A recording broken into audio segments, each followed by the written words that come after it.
This is a video on Aries and the hard road he travels. Aries is a possessive sign, first house, and uh, it comes from the god Aries. Ultimately, is the bottom factor, and there's lots of disturbing elements to Aries and his hardships. He's going to have difficulties, a lot of difficulties in life because so this goes for any possessive sign, like this. All the signs are Aries. So look at the number one, and all the numbers from 1 to 12 have the one in them. So think of anything that has the one in it as having Aries in it, and Aries is the one. So the one is in the two twice. The one is in the 12, as a 12 is a 1 and 2. The 11 is a 1 and 1. The 10 is a 1 and 0. So all of the signs that have Aries are Aries, but ultimately they're more developed. So as the numbers go up, Aries is a simple. Well, they call him the baby, and he could be very immature ultimately at the bottom, but he's also he's in the 12. So understand that the 12 is a 1 and 2 together. So the 1 by itself is Aries by himself, and the spirit of the 1 is by itself, is alone. So imagine a spirit in your head that's alone, and it's a singularity. Many people are able, because we have two sides of our brain, we're able to take on more than one spirit at a time, and so we can take on many spirits at once. But ultimately, because we have a left and right brain, we take on one other spirit at a time. We could get rid of one spirit, take another, so we could hold our own spirits. And Aries is like a light switch. Aries will be on or off. On is self-possessed inside himself, and that means he's taking his spirit inside himself and holding it. And he could also let it go. And if he turns the light switch off, he lets it go. So imagine a light switch that is able to be on or off. Well, if it's the number 1, it's only able to be on or off. But if it's the number 2, it could be on and off, because the 2 has a possible 2 positions. The 1 only has one possible position. It's right or left. And so a lot of times the 1 has difficulty. It'll be by itself in a singularity, and it has hard to deal with life. It'll be self-possessed or dispossessed of self, and the spirit of self gets into Aries or into any singularity, which is like a man. He'll take it or he won't take it. If he takes it, it could be difficult because it's ultimately possessive and self active. It's an active spirit that's self ruling. So it's a ruling factor, and it'll either rule or it won't. And if it doesn't rule, then often Aries will walk around dispossessed as a person that doesn't really have their spirit inside them, and so he'll be upset. If Aries walks around dispossessed of himself, he'll be upset. He'll be like a man who's having trouble. He doesn't know how to hold his own spirit inside, and or he lets it go. And if he lets it go, it's just going to be a problem. So Aries has to learn to pull himself together and hold his own.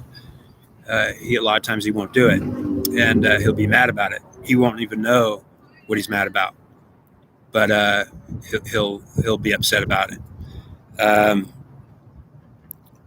The idea that Aries is going to be a difficult personality to deal with is true, and he'll be often upset and angry at things, not even knowing why he's mad.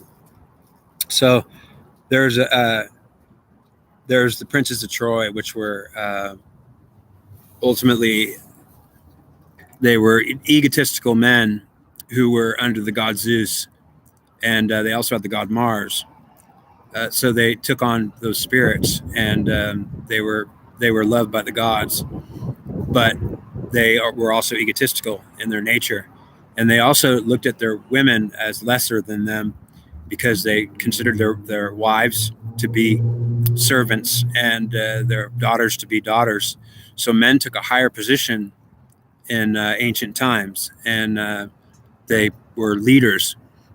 Um, I spent years trying to consider the divine feminine as an equal, and ultimately I failed in trying to make them equal, and I might have incurred a little bit of the wrath of God because I unknowingly was trying to bring the divine feminine and the divine masculine collectives together as they're supposed to be. Well, the truth of the matter is they once were equal in ancient times, and that's when we had gods and goddesses in our world. So if you look at the ancient mythology, you'll see that there are gods and goddesses, lots of them. And now at the time goddesses disappeared and then there was only one god, it was because of a conflict between the divine masculine and the divine feminine collectives. The divine feminine either lost and so was removed from power. That would be a disappearance of all the divine feminine authority. So women became kind of enslaved by men in a sense. Not really enslaved, but not allowed anymore to rule as an authority, or in such a sense that their rule was restricted by law. So they were not allowed to rule as goddess heads.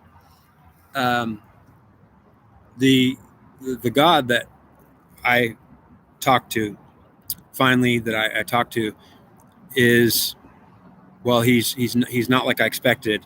I never was able to talk to God my whole life, and I tried to find God my whole life, and I couldn't find him. So when I was upset at him, I was upset at him because I couldn't find him, and I didn't know that I was upset because I couldn't find him.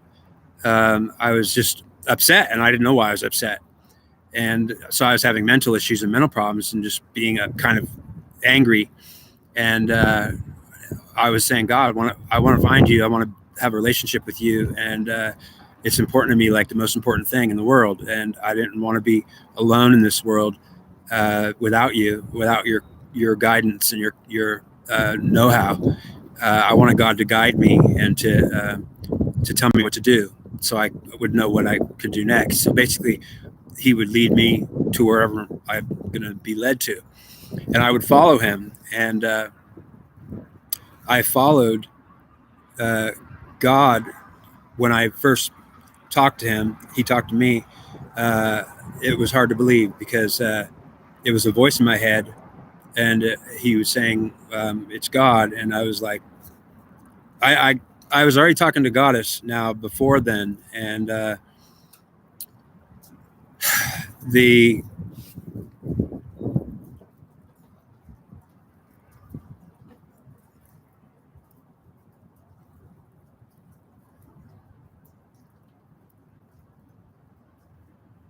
okay, so this is a man's world, and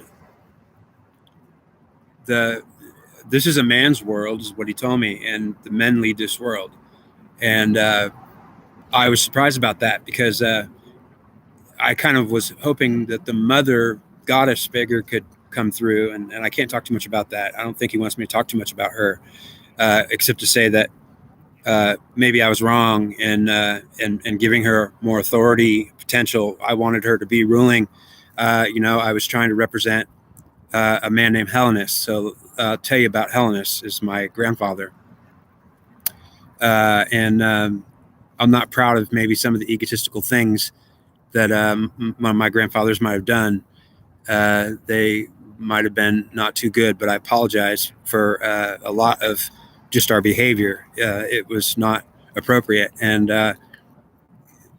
I was disturbed to try to resolve issues that I was feeling, and I wasn't sure exactly what they were, but I felt them strong in my feelings, and so I was trying to resolve the issues.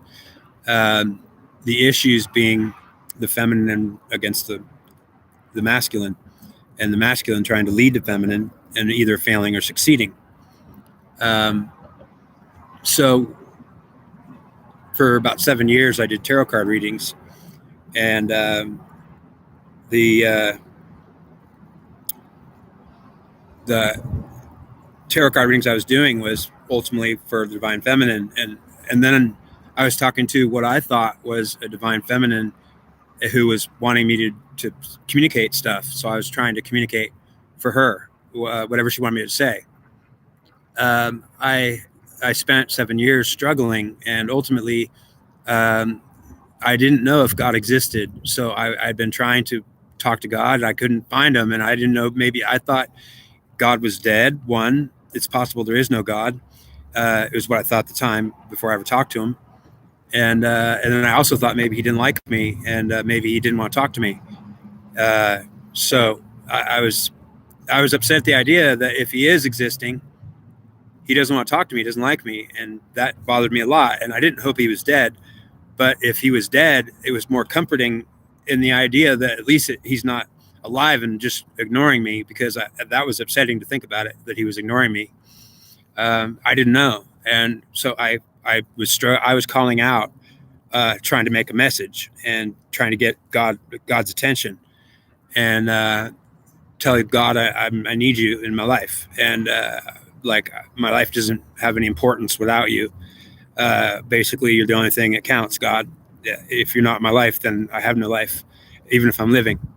And at least I kind of thought that. I felt that it was pointless without God in my life. And when God came to me, it was in the form of maybe not what I was expecting. So it was at first it was I would say terrifying or scary. The first thing God told me when he talked to me, and I actually thought I was actually hearing him, he said that you pray to me, and you pray to me for help, and you ask me for help. I try to bring you help, and then you run from me when I come because you're afraid of me. So I was like, the first time I had contact with God, I was, what? Like I was like, I didn't know if it was God or not. I couldn't believe it. Like something was in my head talking to me, and it was saying it was a man's voice, and he was saying it's God. And I was like, I didn't know who it was, but whoever it was answering my prayers. So I was praying to God, and I was asking God for help, and there was a God that came to me. Now, whoever he is, it was whoever was answering my prayers. So it was whoever heard my prayers was the one I was praying to. The one I was praying to was the one who heard me, and the one who heard me was the one who answered me, and the one who answered me was the one I was hearing, and the one I was hearing was whoever he was. See? So when he said he was God, I got the feeling of being really scared, and like I was fearing he was going to kill me or something. Like I felt like he was a terrifying, scary God. Like, wow, like I wouldn't mess with you, I wouldn't disrespect you. Like that's the biggest thing on my mind was don't dare offend him, because you don't, like, the worst thing you could do is offend God. If you piss him off, like that, you could die. Like that's what I felt. And I didn't want to die, and I didn't want to offend him ultimately. So when he came to me, he told me what I was doing, and he told me that I'm trying to make the divine feminine a goddess again, and trying to make her rule. And ultimately says that she's not going to rule again like she used to. There's one God now, and all there is one God, and it's him. And he says he's not allowing her to be a goddess again. And like I said, I can't talk too much about her, but I think I have to kind of say that much. And I was surprised, because my hope and feelings were that I could represent her somehow. And it goes back to a man named Helenus, who was the high priest of Apollo.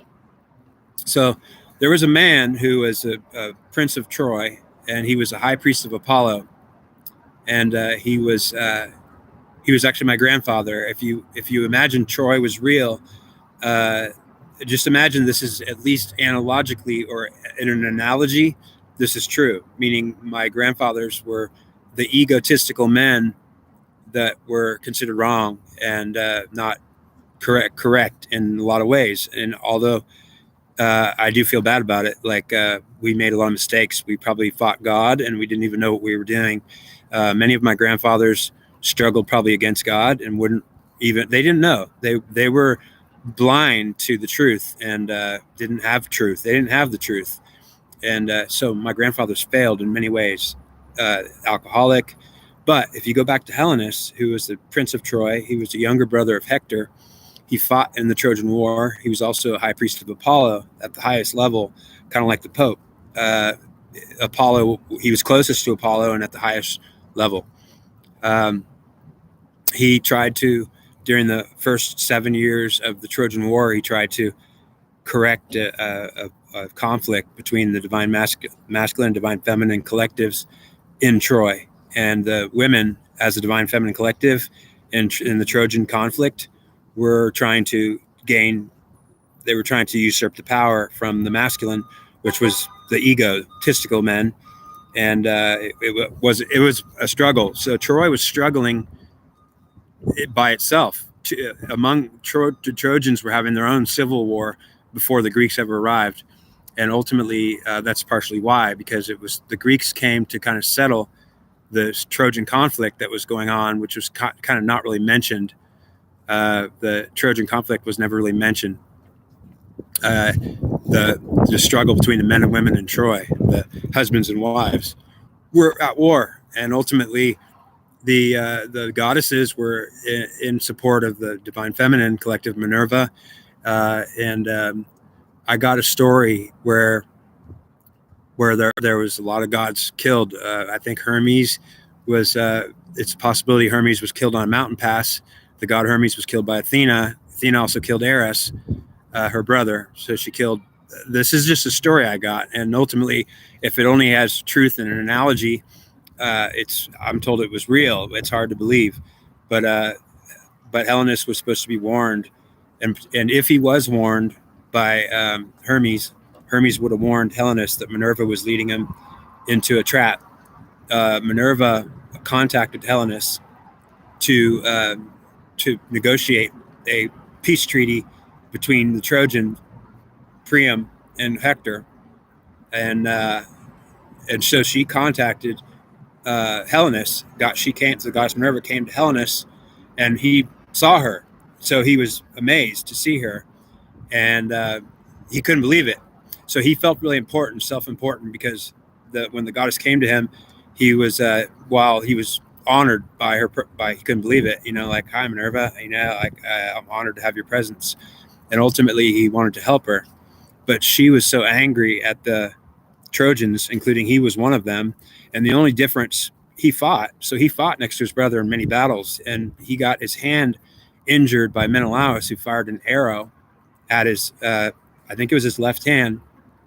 It pierced the bow. It pierced his hand and then the bow, and he got put out of the fight, so he couldn't fight anymore. He lost the use of his left hand pretty much totally by the arrow that Menelaus fired at him, and it stuck the bow to his hand. So he had to get the bow removed from his hand because he couldn't. Yeah, they had to do an operation on his hand, so he had to leave the battlefield.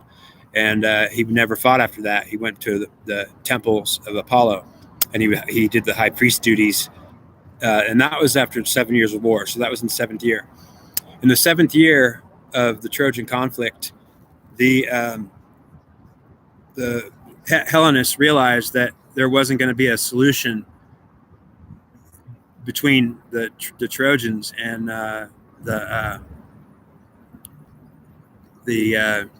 there wasn't going to be a solution. He knew it.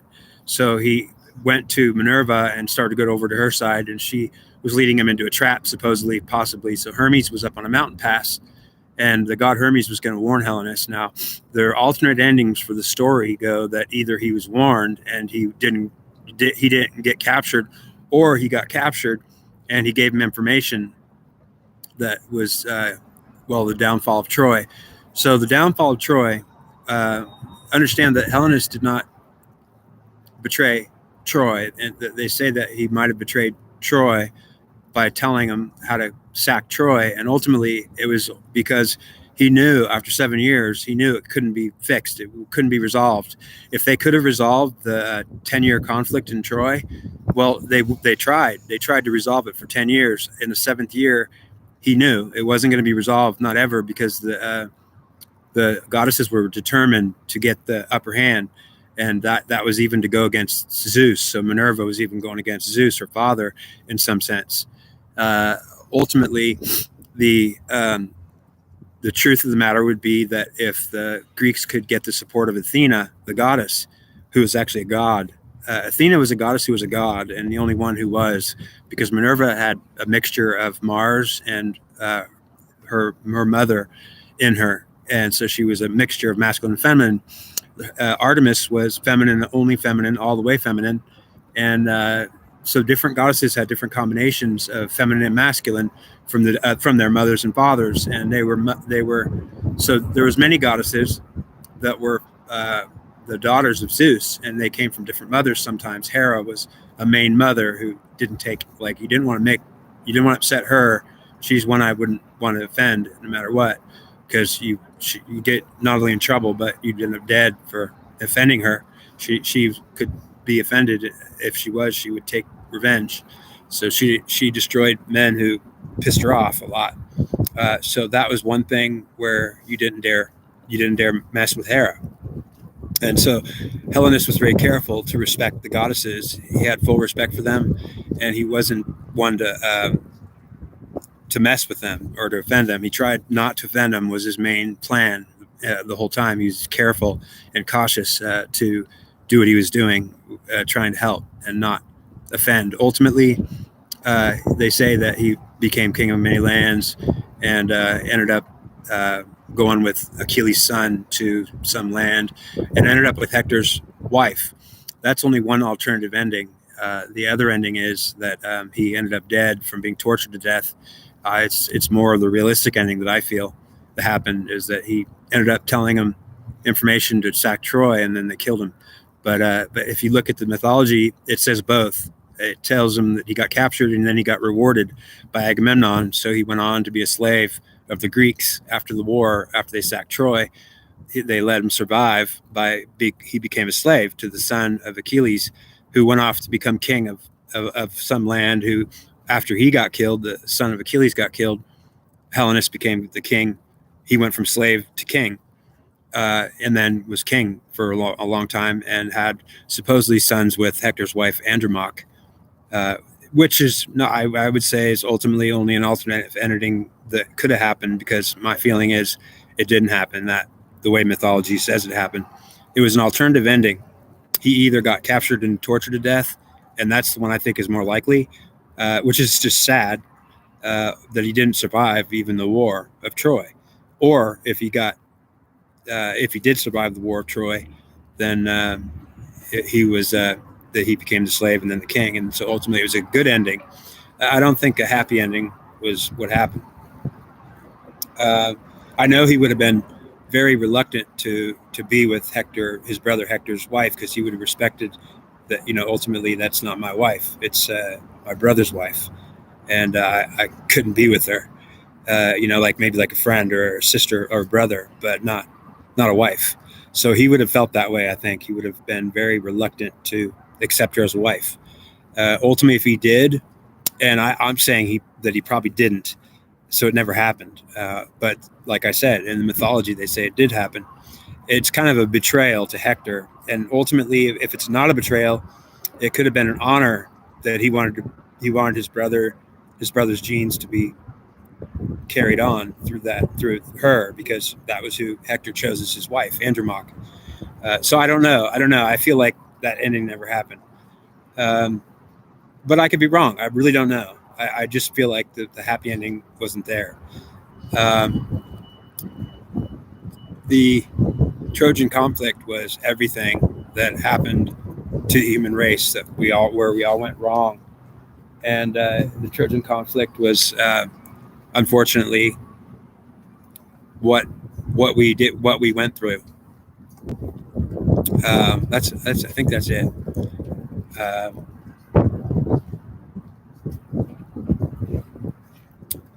All right, I'll see you in the next one.